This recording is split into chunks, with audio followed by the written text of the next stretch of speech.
There is this myth that the Republican Party loves to continue to perpetuate, and that is that business people, people from the private sector, make such better politicians than those people who've been running for office since the day they were born. Now, here's why I hate that myth. For starters, it's not true. Look at the people from the private sector that the Republican Party has put up for president.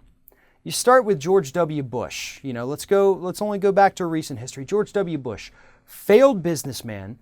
His father's friends had to come and bail out his oil company at a time when every other company could throw a rock in the state of Texas and hit an oil well. George W. Bush couldn't even find oil. So his daddy's friends came and bailed him out of that. A failed businessman who became a failed president, revered as one of the worst presidents the United States has ever had. After that, they went over to Mitt Romney. Hey, you did a good job with your business of buying out and scraping and firing all the employees from other businesses. Maybe you'd be a good politician. Yeah, you spent a little time as governor of Massachusetts where you were fairly liberal, but let's erase all of that, focus on your business history of screwing people over, and then, oh, whoops, you lost the election. And now they're making the same idiotic mistake with Donald Trump. 6 bankruptcies, including 5 casinos. This man couldn't make a profit on an industry where people walk through the door, hand you their money, and expect nothing in return.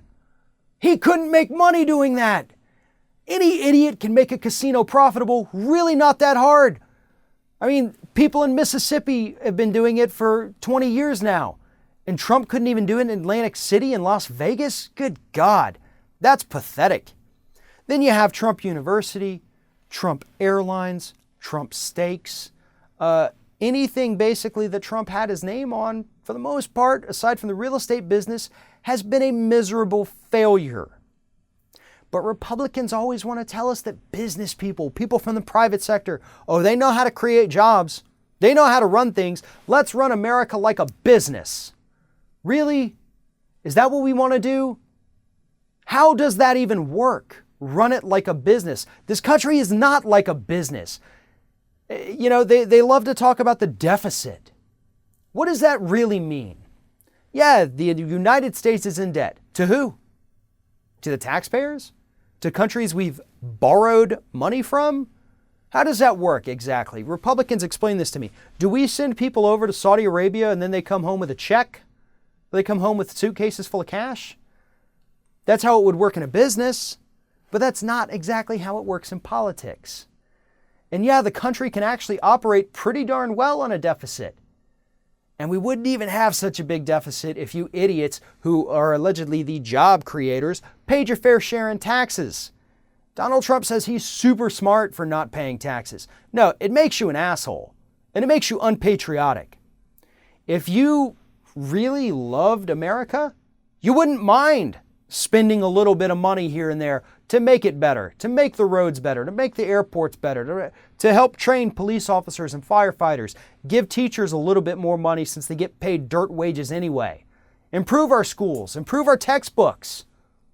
That's patriotic. But no, with Republicans, it's all about the private sector. The private sector is smarter, they're better, and why? Here's the funny part. Why are they better? Because they have so much money. So obviously anybody who's rich is automatically smarter than everybody else. That's Republican logic. There is no truth to it. But that's what they believe, and that's why they will continue to put up these idiotic businessmen who have no business being in politics, who have a history of either shady business practices or failed business practices. But that's what the Republicans do. They pick an idea, good or bad, just like trickle-down economics, and they're going to stick with it until they finally all die off and that idea is forgotten forever. Donald Trump is not the last Republican businessman politician that we're going to see anytime soon. They're going to continue this trend until finally someone with a shred of intelligence decides to tell the Republicans, hey, maybe we need to pick some other kind of strategy here.